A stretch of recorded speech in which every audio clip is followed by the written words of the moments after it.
ready for the biggest wave of the game. It's no mania, and the world will never be the same. Wrestling news, drama, it's all here. Tune in now, cause Noah's bringing the crew. From the ring to the screen, he's got the scoop. Breaking down WWE, Raw, the crew. SmackDown, AEW, the top spots to be. Noah Mania is the name, and the future you'll see. Hollywood buzz and the drama that's real. Noah's on fire and you'll feel the appeal. From the ring to the screen, he's got the scoop. Breaking down WWE, Raw, the crew. SmackDown, AEW, the top spots to be. Noah Mania is the name, and the future you'll see. Hollywood buzz and the drama that's real. Noah's on fire and you'll feel the appeal. Podcast, YouTube, where the stories unfold. He's got the content and it's pure gold. From the square circle to the red carpet bright, Noah Mania's rising and he's taking flight.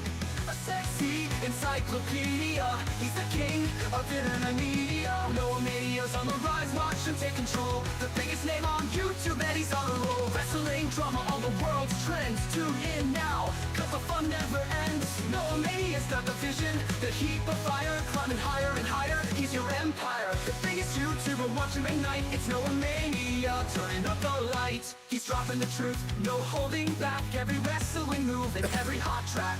From the backstage gossip to the latest fight, Noah Mania's here to keep it all tight. From SmackDown to Hollywood and the YouTube scene, he's breaking it down like you've never seen. All the drama, the tea, and the viral news, you'll never miss a thing. He's got all the views from the square circle. Happy Thursday, everyone.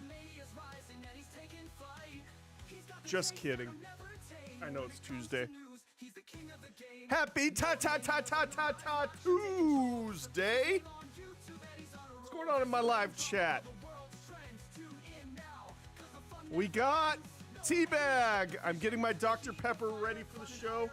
I got my Dr. Pepper right here. It's in a Raising Cane's cup, but my rule of thumb is when I get a combo meal from there, I dump out the soda and I get a can of soda. That's what I do. I have to have my canned soda. Let's jam. You guys want to jam? Let's jam. Watch him take control, the biggest name on YouTube, and he's on a roll. Wrestling drama, all the world's trends. Tune in now, cause the fun never ends. Noah Mania's on the vision, the heat, the fire, climbing higher and higher. He's your empire, the biggest YouTuber, watch him ignite. It's Noah Mania, turning up the lights. Get ready, Noah Mania. Okay, that's enough of that. Welcome to the Noah Mania Experience here live, youtube.com/Noah Mania. It is just after 10 o'clock in the East. I know what you're doing, Teabag. Don't be a motherfucker. Don't think you're going to rile me up and get me to make an ass out of myself. I don't need any help doing that. I'm just saying.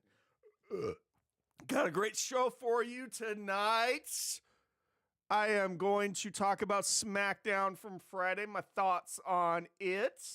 I'm going to talk about AEW Collision. I watched that one with Mike on Saturday night, which was lovely. What day was that? Was that Saturday or Sunday? No, it was Sunday we watched it. The reason Dr. Pepper comes in a can is because his wife died. Womp womp. And thank you for putting on pants, Mr. Ernesto. Nobody wants to see that. Especially your mom, who you live with, probably doesn't want to see you without pants on. Just saying. Just going to go out on a limb and say that. But before we get started, and also after we do our recaps, we're going to talk about AEW Collision, SmackDown Collision, Raw. Maybe we'll do Collision first and then WWE. And then it gets better. I am going to give my predictions for WWE Crown Jewel, not in the Kingdom of Saudi Arabia, but instead it's going to be in Perth, Australia. Imagine that. Matt Helms, what's up, buddy? And then once again in 20 minutes at 7:30, I'm going to open up the proverbial phones. You guys can join or not. It would be nice if you did, but I'm not going to twist anyone's arm. Before we get to our recaps, though, I got a bone to pick. That's how I'm doing tonight, Matt. I got a bone to pick. And I know the person that sent this to me is watching the show, so don't take this personal. I'm not upset with you. You've been a follower of mine for many, many years. I'm not going to even name names, okay? I'm just going to read it, and then I'm going to respond to it. And my response, please understand, is by no means directed at you. So please don't think I'm mad at you. I'm not mad at you. If anything, I thank you. I thank you for reminding me of something which I did already to a certain degree know, but you reminded me of it. So thank you. And I'm going to read the comment once again without identifying the person that sent it to me. He said, and I quote, "Hey, bro, next time you stream, get Eric or Mike, better still, both. You need a co-host to keep the show going." And then he went on to say, "Anyway, I hope you're doing well, bro." And then it got into some personal stuff because I've known this person for years. So I'm not even going to read the rest of the message. Just the first part of it was what I wanted to read. So my first statement on that is there is not and this isn't a knock on either of them. Look, I'm just stating this as matter of fact. And they would even agree with me and attest that I do this. So this isn't a diss. I invite Mike and Eric on every single stream I ever do. Not only do they have a standing invitation, literally, I tell them, I'm going to be going live in an hour. You guys are welcome to come on. Here's a link. You're welcome to join. Would love to have you. And the bottom line is this. Mike and Eric have lives away from the internet. And I have a life away from the internet. And fortunately, my life aligns with me being able to stream.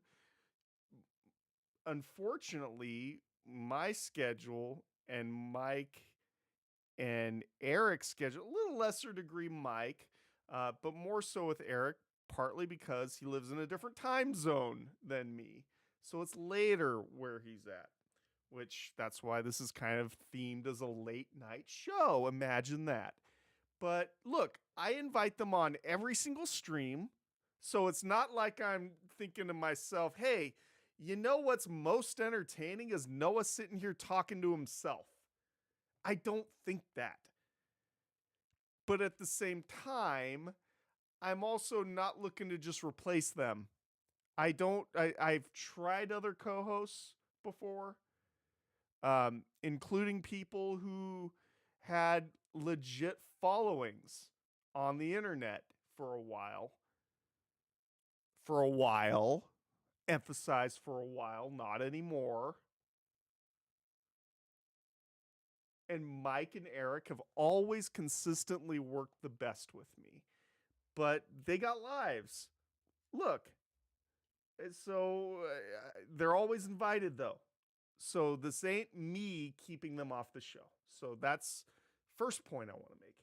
The second point I want to make, and again, this isn't directed at the person that wrote it to me because I get it. I want everyone to stick around.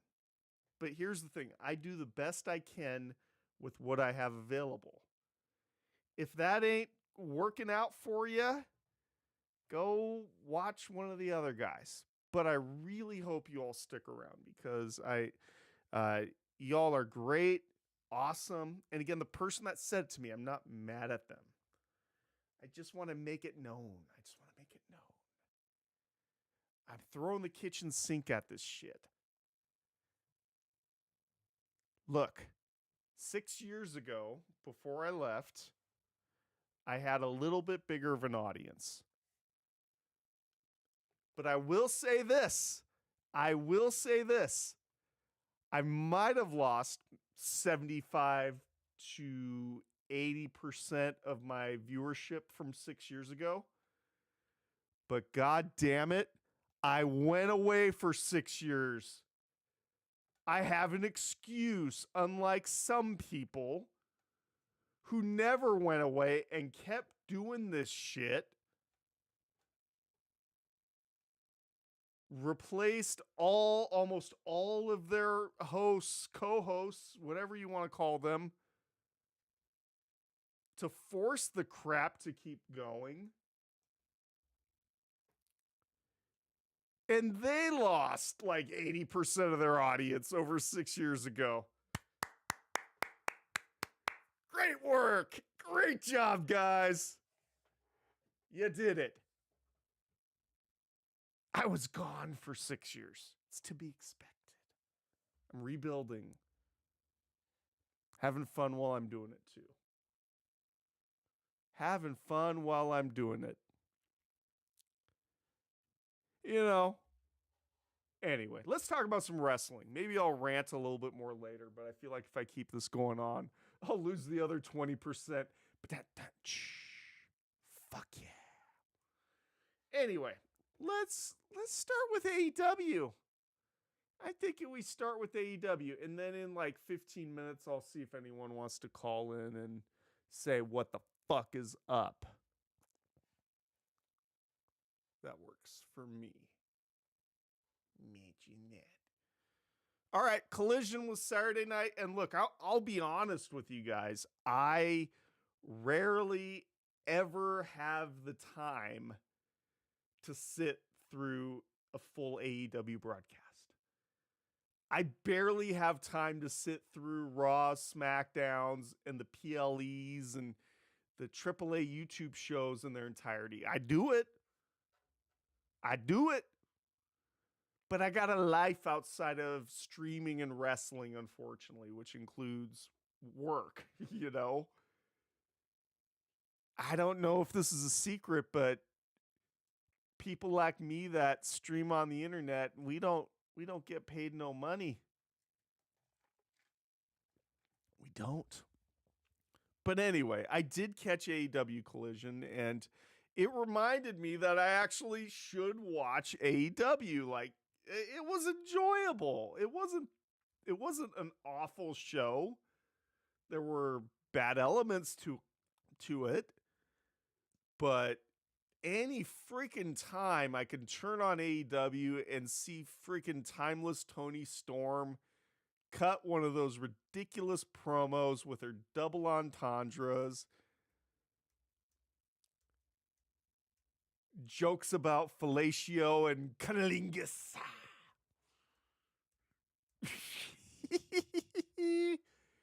It's entertaining. It's freaking great. In that promo where she was like laying down in the ring cheek to cheek with Chris Statlander. That was good. But let's go through the matches, and then I'll give my thoughts on the show, you know? So opened up trios match. It was Death Riders. Moxley, Daniel Garcia, and Claudio Castagnoli. He's going to go down in history as one of the most underachieving professional wrestlers. Underachiever. And what I mean by that is he never, ever, ever truly realized his potential. And now he's got fewer days ahead of him in his career than he does behind him. I'm sorry, those are facts. He's a great professional wrestler, but he only made it this far. It's unfortunate. But great wrestler. I've heard nothing but good things about him as a person, so it's not a dig at him. It's just is what it is. I mean, there's indie guys that would fucking kill to have the amount of success he's had. So I'm nitpicking to nitpick. What can I say? Well, they defeated that team. Moxley, Garcia, and Castagnoli defeated the team of the Black Machismo. Jay Lethal. Oh, it's so good to see his old potbelly ass still around. He really has got a beer gut. It's very funny hearing him come out to a remix of Macho Man Randy Savage's entrance music and still working to this day, and not bad either. So it was him, Adam Priest, and Dynamite Kid, Tommy Billington. Dynamite Kid, really? Really? I know I should know the story behind this, but I'm sorry, I don't. I'm just your average wrestling fan who likes to talk about this shit for some reason. I'm not like an expert who like watches this 23 hours and 59 minutes a day. I can't. There's too much wrestling on TV. So I don't know what the story is behind that, but that's dumb.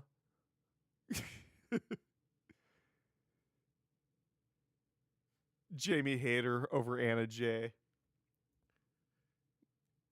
Then you had Sammy Guevara and Rush defeating the team of Shane Stetson and Cha-Cha Charlie.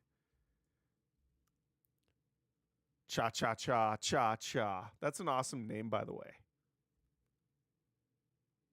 I really like that name. I don't know why. Cha-Cha Charlie.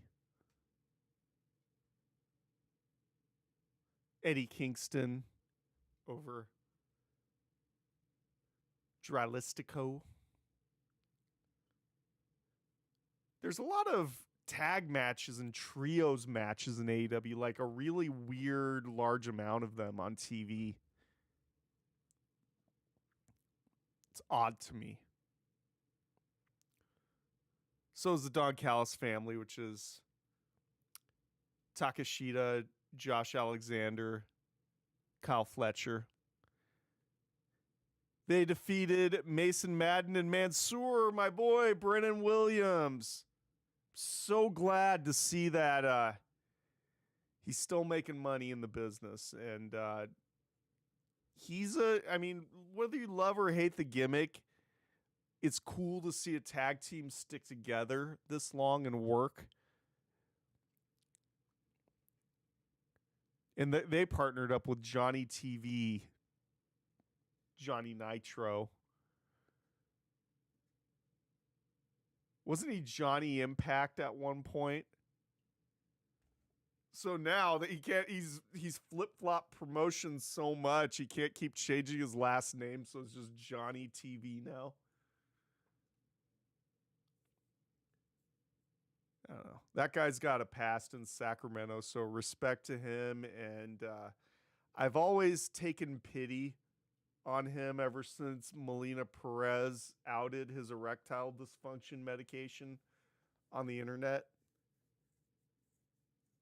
Remember when that bitch put him on blast the way that she did, took a picture of his medicine cabinet and posted it out to the internet? I had zero respect for Melina Perez after that. Zero. And I am shocked that she doesn't get more hate over that than she does. Because that was fucking disgusting. You don't do that to it. There's some lines you don't cross. I don't care how pissed off you are at your boyfriend. You break up with him before you do something that low and dirty. Putting a man on blast for his ED. That's some scumbucket shit. Anyway. Sorry for going on that tirade. So it was the Callis family defeated the team of Mason Mansoor and Johnny TV. Kevin Knight defeated Dax Harwood. And then another trios match, Orange Cassidy and Paragon. Team of Kyle O'Reilly and Roderick Strong. Defeated Lance Archer, Rocky Romero, and Hechicero.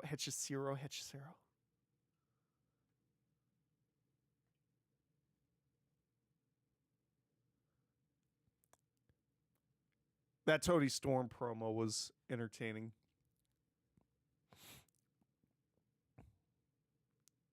And then that running sky blue Julia Hart.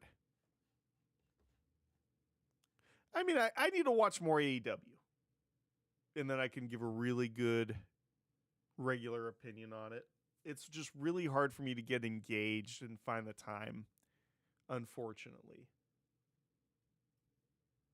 Oh, man, do I have a lot to say about Tony Khan, though, on Thursday. We're going to have a talk. We're all going to have a talk about that ridiculous Chiefs Jacksonville Jaguars game from last night.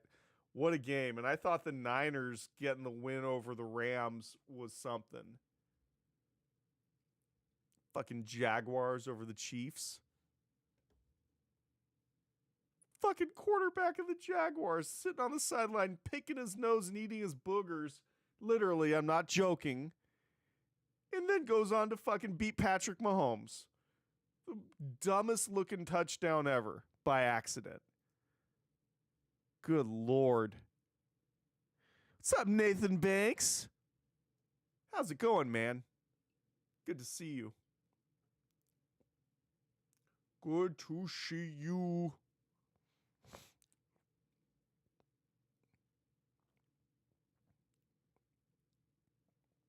All right, let's talk about SmackDown. So backtrack a day. Jump to our WWE stuff now. So, show opened up. Cody Rhodes promo. Paul Heyman in the Vision. Then we saw Randy Orton come back yet again to align with Cody Rhodes. I love any time that Cody's in the ring with Paul Heyman, as I said last week. Braun Breaker and Bronson Reed are really starting to... it's starting to weigh heavily on me, no pun intended, meaning I'm getting sick of them. And I'm even more freaking annoyed. I was day before yesterday years old when I found out that freaking Bronson Reed is Australian. No clue whatsoever that he was Australian. And now, freaking Crown Jewel in Australia, he's going to get the dumbest pop. Just because he's Australian. It'll be the biggest pop of his career and the only one he's ever going to get. You just wait. You just mark my words.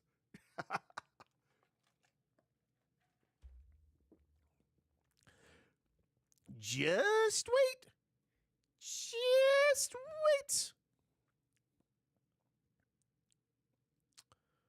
wait. There was one of the United States Championship Open Challenge matches. Sami Zayn, the champion, over Aleister Black. Help from a very helpful run-in from Damian Priest. Damian Priest ended up giving the Razor's Edge to Aleister Black through the announce table. Then challenged him to a last man standing match. Worthless match coming up. We had Sol Ruka and Zarya defeating the team of Chelsea Green and Alba Fire.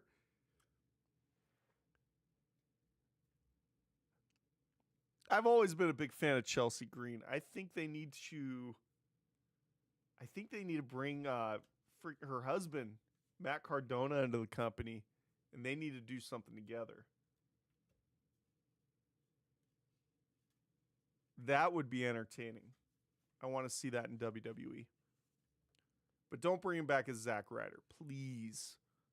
Please. Tag match, Javon Evans teaming with Rey Fenix. Defeated Los Garza. Phoenix with the Mexican Destroyer.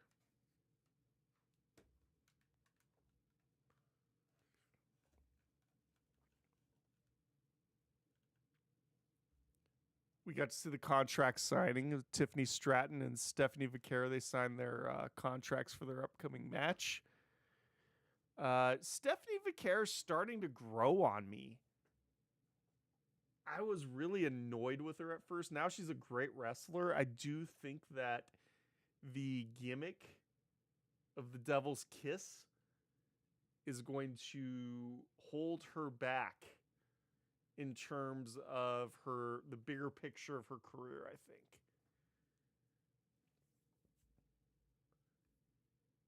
Unfortunately, too large of an association, she associates with that. You know? Anything that, like, you would sit and, like, cringe if your mom walked in the room when you were watching it and she walks right in at the right time or wrong time.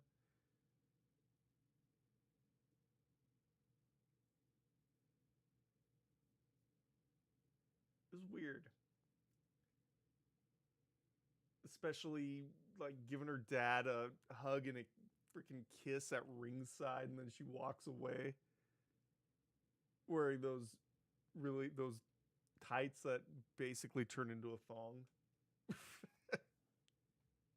There's just something weird. Maybe I'm getting old.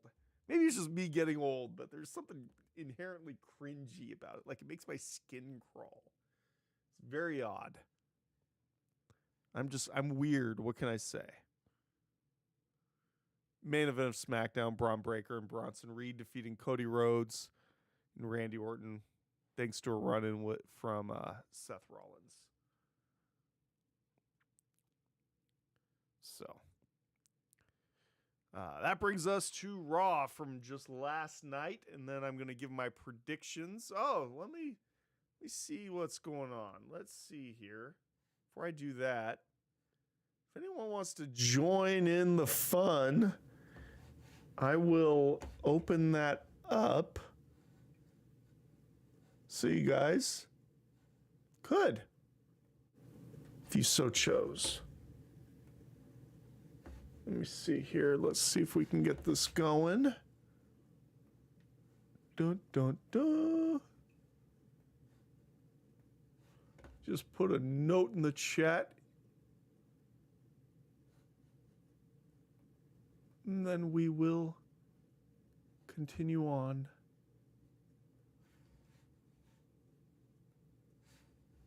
If I could get over here. There we go. I had to find the chat. I think he said in an interview that Matt doesn't want to come back as Zach. Well, good. That's a relief.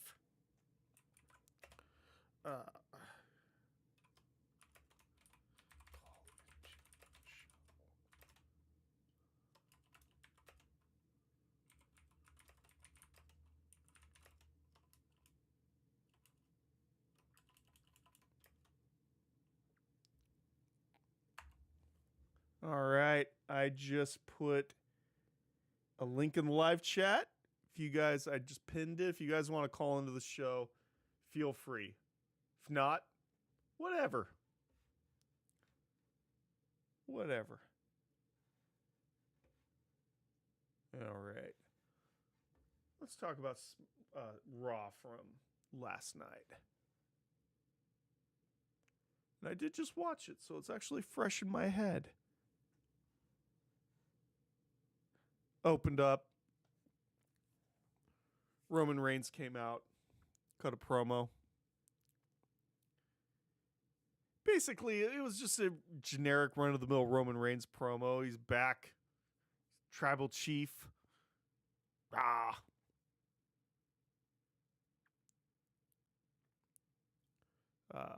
Then Bronson Reed came out with Paul Heyman.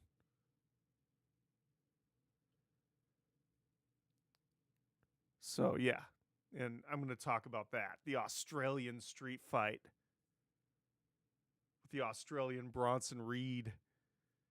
Good work, WWE. You might just get Roman Reigns booed for a change. Great booking there. We'll talk about that, though, in a little bit.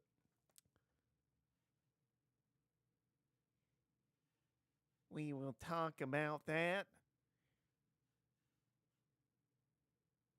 Just a little bit.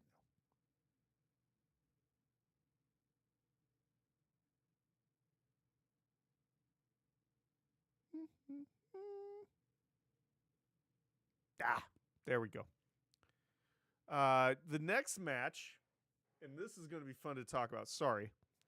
The non-title match, Becky Lynch versus Maxine Dupree. Now, I know I was like tough on Maxine Dupree in the past, and I may have implied that she's not a very good professional wrestler. It doesn't help matters any that she has 2 left feet in the ring and is shaped like a bar S hot dog after it's been microwaved.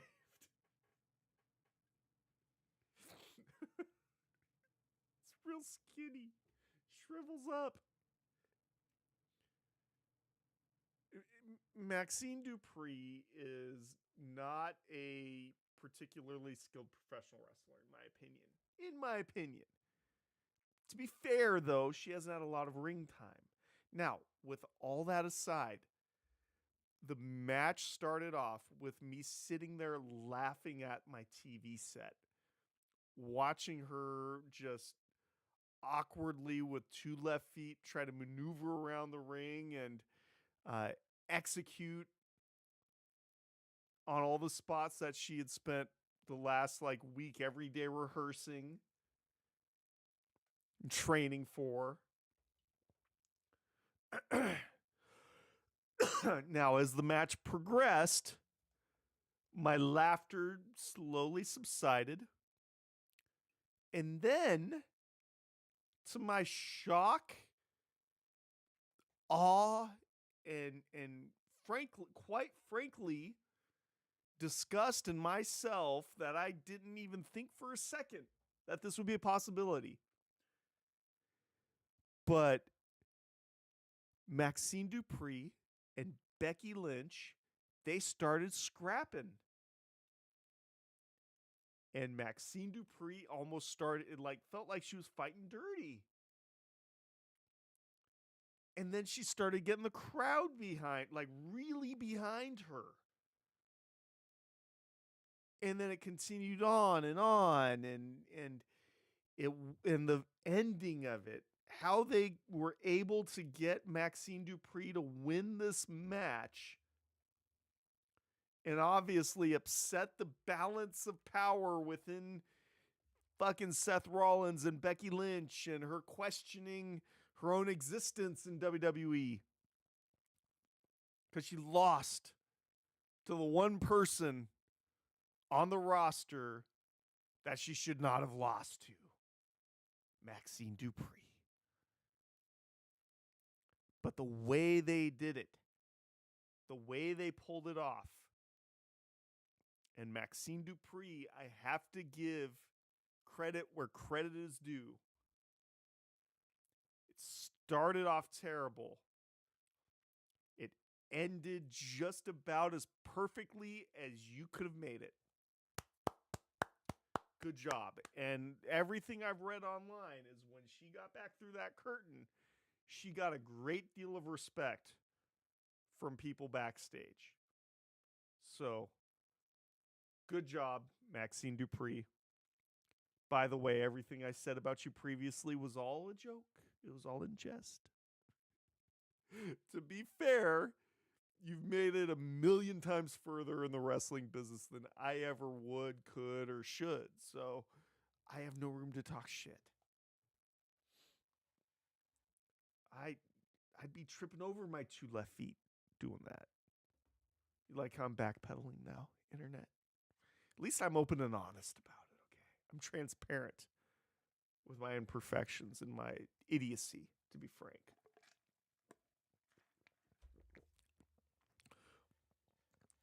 Great match, in my opinion.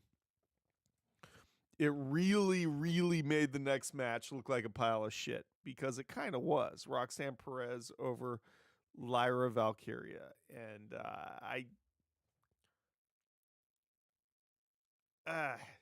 Maybe it was the victim of being in the wrong place at the wrong time on Raw last night, because having that follow the Maxine Dupree Becky Lynch match, it wasn't going to work. Wasn't going to work. And stacking so many women's matches after that didn't help, because then we had the Io Sky versus Kairi Sane match. And this, and it wasn't even that it followed Maxine Dupree and Becky Lynch. It's more that WWE has, in my opinion, taken three of some of the best female wrestlers, not only on the WWE roster, but in the world.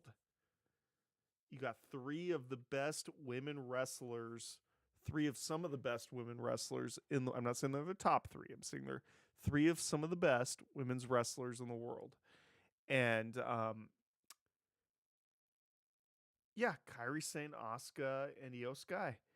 And WWE has managed to turn it into the ultimate goof.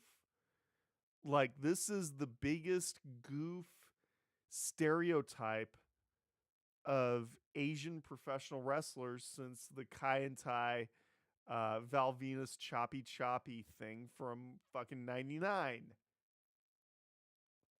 And the Kai and Tai, the lips not matching the voice, when Shane McMahon did the overdubbing of it.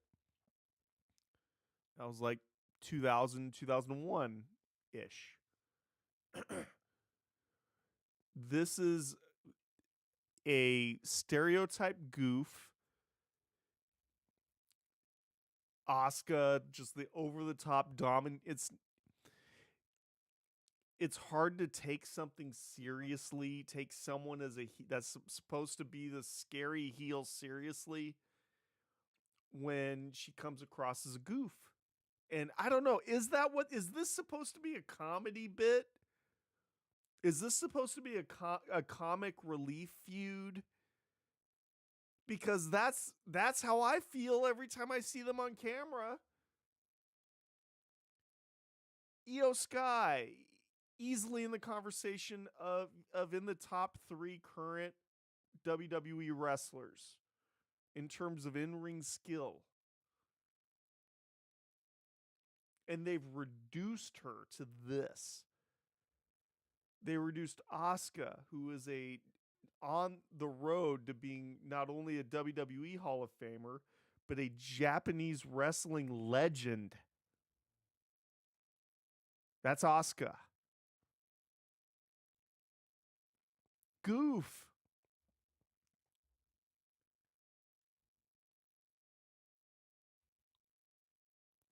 As for Kairi Sane, I always am mixing her up with Riho. I don't get it. I'm kidding.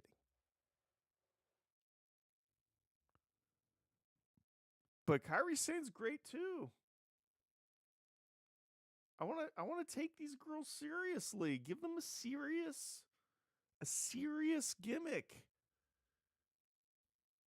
That's what I want to hear. That's what I want to see.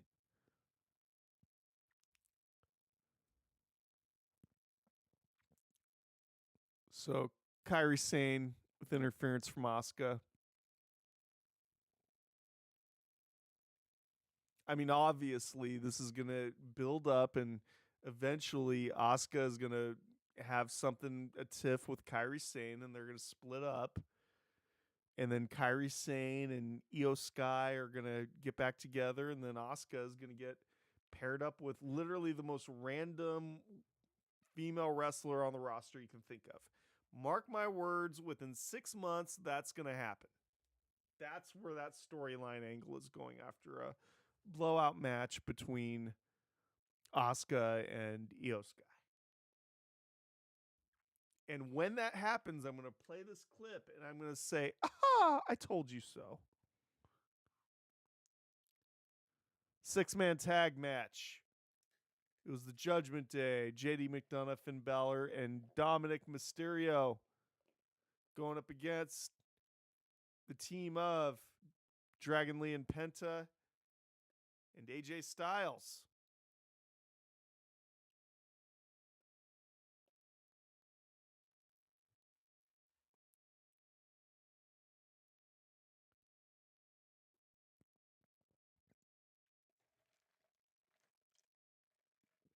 Ow.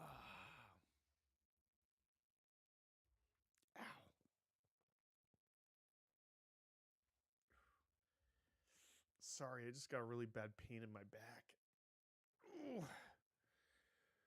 Woo!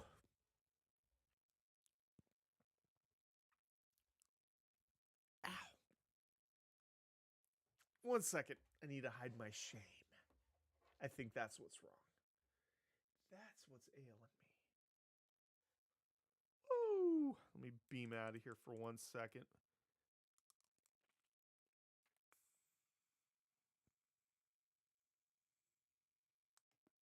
I was in almost a fucking fatal car accident 5 years ago. Give me a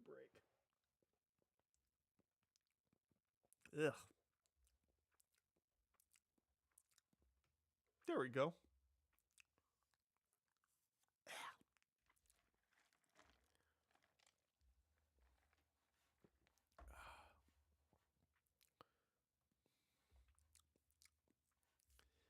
Ew.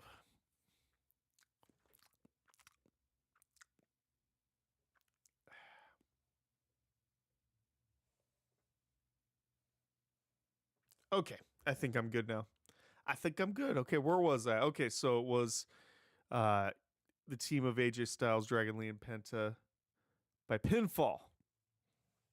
Styles hit the Styles Clash on JD McDonough. Then main event time. CM Punk.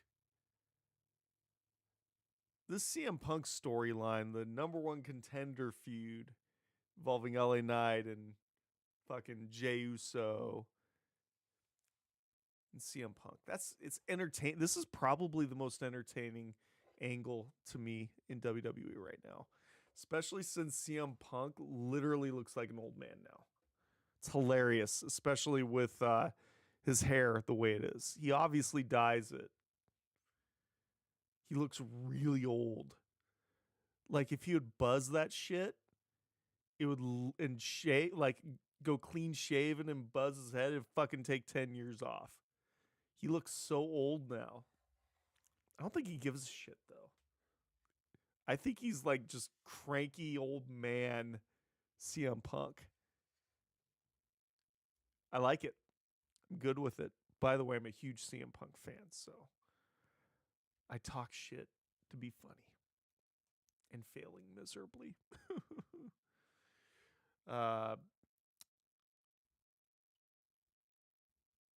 So CM Punk and LA Knight went up against the Usos.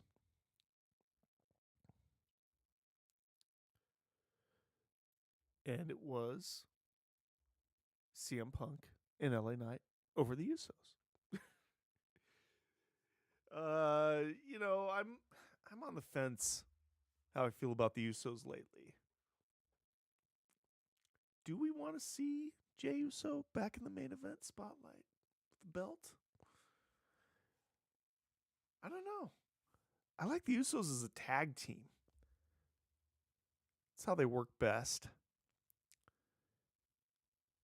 They're obviously doing something with Jimmy Uso, though, as the singles very soon. So, anyway, I'm going to just go over Crown Jewel now and probably get the fuck out of here. Sounds like a good idea.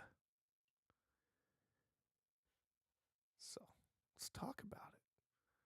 So, Rhea Ripley and Io Sky, they're going to team up and go up against the team of Asuka and Kairi Sane. Once again, like, Rhea Ripley really seems like Rhea Ripley stands out like a sore thumb in this match, you know, like twice the size of all of them. But, I mean, it kind of cancels out the whole Asuka fighting dirty sort of thing. it was hilarious when Asuka made Io Sky look like a character from Avatar, though. That was fucking hilarious. Not gonna lie, that would be great to see at Crown Jewel. I'd be very happy to see that. Probably won't though, unfortunately. I 3 of the 4 people are being portrayed as goofs. They're goofs. So I really don't care who goes over in this match, but I think it's going to be Rhea Ripley and Io Sky.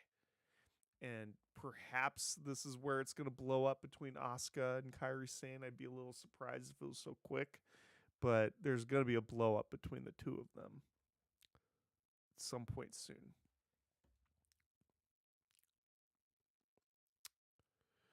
So we're gonna have also the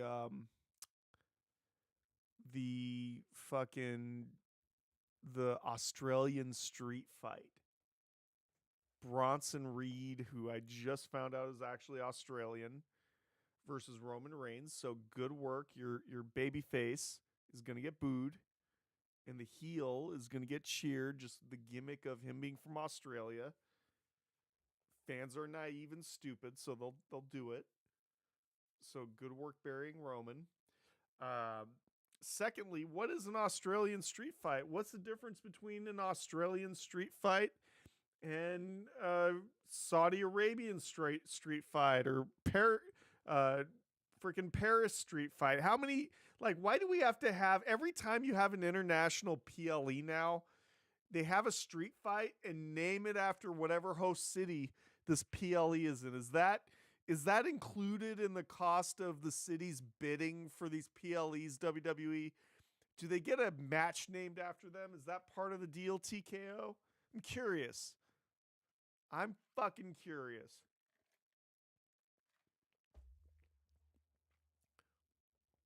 What is an Australian street fight? That's not even going to go out in the street. It's just going to be a false count anywhere match inside the arena.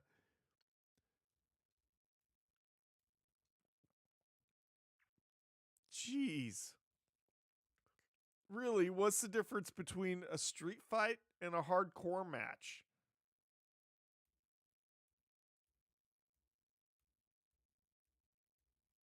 What's the difference between, it would have to be no holds barred false count anywhere, but it's just, I don't know.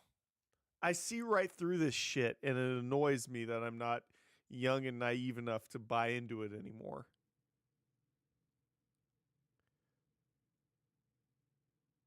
Obviously, Roman Reigns is going to win this match. It's not going to be a good night for the Vision because of it was actually a really interesting promo on Raw, between Seth Rollins. I can't believe I forgot to mention that. The one backstage with Paul Heyman where he was just asking Paul Heyman to give it to him straight about what would happen if he loses a meaningless match at Crown Jewel.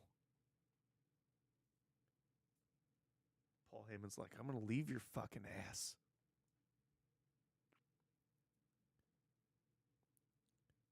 But anyway. Yeah, I think Roman Reigns is going to go over Bronson Reed, and I think there's going to be problems, as I said, because Paul Heyman implied that, yeah, I'm going to be fucking done with you if you lose. So I think it's going to be a rough night for the Vision at Crown Jewel. Tiffany Stratton versus Stephanie Vaquer for the Women's Crown Jewel Championship. Really a meaningless gimmick match that was designed nothing more than to please the Crown Prince of Saudi Arabia. And now they're just using it as a gimmick. Really means nothing. Stephanie Vaquer is going to go over Tiffany Stratton. And it's not going to hurt Tiffany Stratton because, once again, the Crown Jewel Championship is about as significant as the Andre the Giant Battle Royal trophy that you get on the SmackDown before WrestleMania. It's you forget who won it within a week. Yeah. AJ Styles versus John Cena. This one's going to be an emotional match for sure. And a good match. It's going to be a really good match. The only unfortunate part about it is by the time AJ Styles got to WWE, his career, John Cena's career was already starting to it was starting to downshift just a little bit, starting to kind of working towards now. So what would have really been cool to see would have been like a prime 2005 John Cena versus a 2005 AJ Styles. That would be a fun match. Cena's going to win. Cena's going to go over on this one. Plus his final match, he's going to be looking up at the rafters for that one. He's going to be taking the L for sure. And I think it's shitty that he's going to be taking the L to who he's taking the L to. I'm not a fan.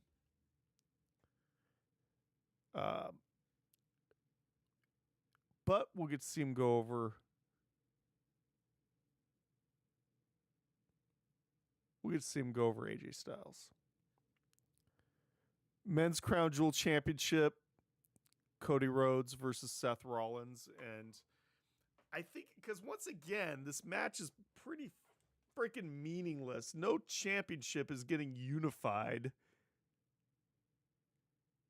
It's just who's battling to get this ring, that literally a ring that you wear, that they're going to talk about on WWE TV for a week, maybe 2 weeks, if that. It means diddly dick shit. But for some reason, Paul Heyman's making losing that match the hill to die on. Like, I'm gonna have to reassess why I decided to align with you if you freaking lose this glorified house show match. That means nothing.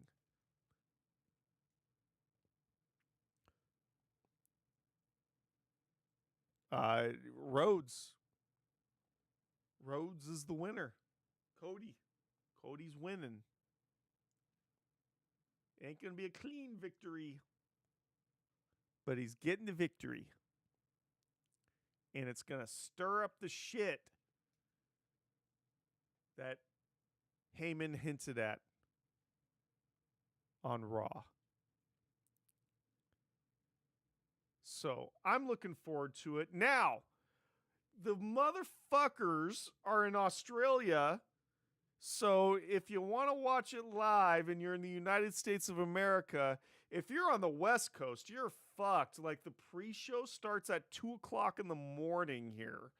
And the actual PLE starts at 5 on the West Coast. Good Lord, I had trouble staying awake for Raw, like watching it in prime time.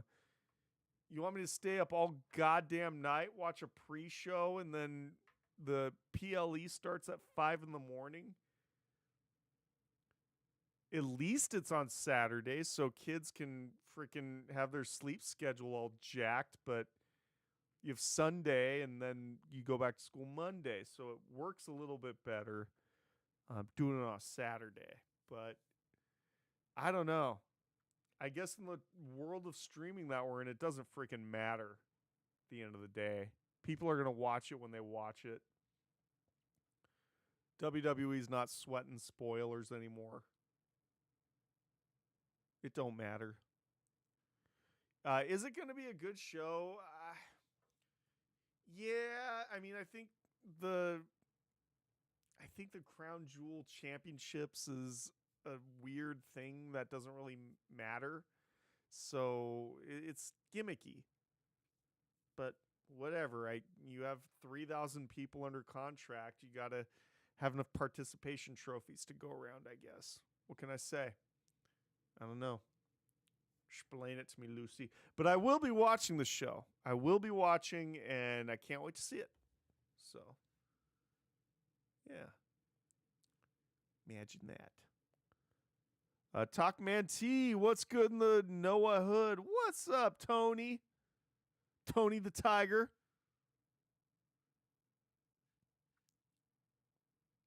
Man, it was good having you on the show last week. That was fun.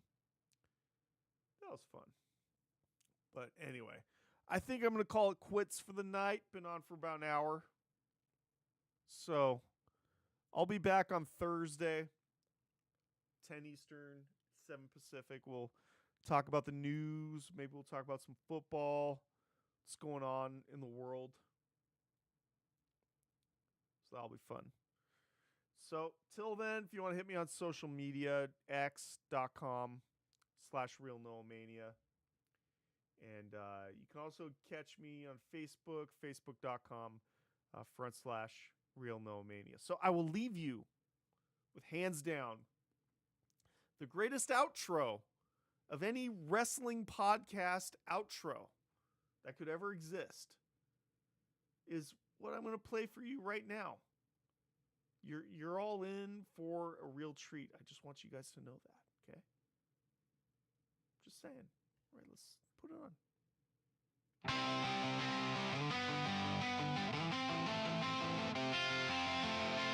Live from the digital underground, it's No Mania!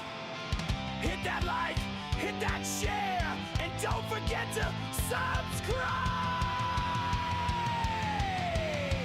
Let's go!